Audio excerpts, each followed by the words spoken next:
On the Fan, it is time again for the @NRL Physio. Follow him on Twitter. You will learn plenty.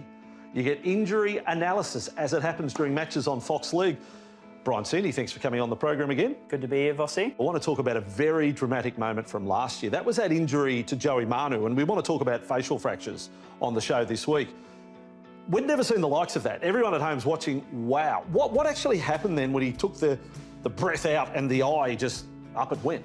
Yeah, so look, what they're doing there is by blocking the nasal passageway, you're trapping the air inside, so creating that pressure by blowing out. The air's got to escape somewhere. It either escapes nowhere or through the ears if you've got no fracture. But if you do have a fracture of the eye socket or the cheekbone, you're going to get the air escaping out through that space, and that's what we saw. The air escaped well and truly out into in around his eye. We are in awe of our gladiators that play our sport, and the facial fracture. We always hear about what happens next. 10 plates put in the face and all that. It's so dramatic. They have to come off, surely, when something like that. You are running a big risk if you stay on the field with facial fractures. And that's exactly right, especially in around, the eye socket, the cheekbone. If you have, say, a simple fracture or a minor fracture to start with, you cop another blow and that becomes a complicated fracture, a complex, multi-segments floating around, that kind of thing.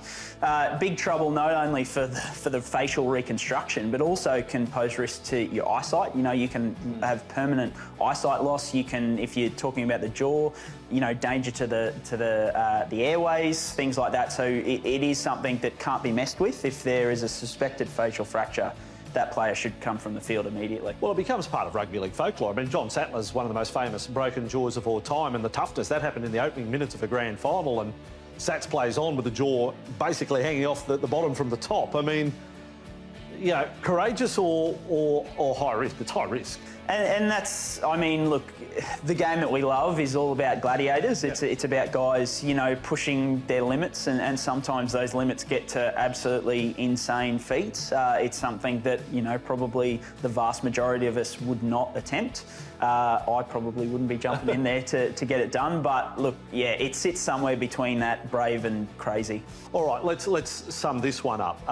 The recovery or the comeback from a facial fracture, be it eye socket, cheekbone, jaw, can you come back too soon? You see NBA players with guards and things like that. Rugby league, you have incidental contact all the time in every tackle.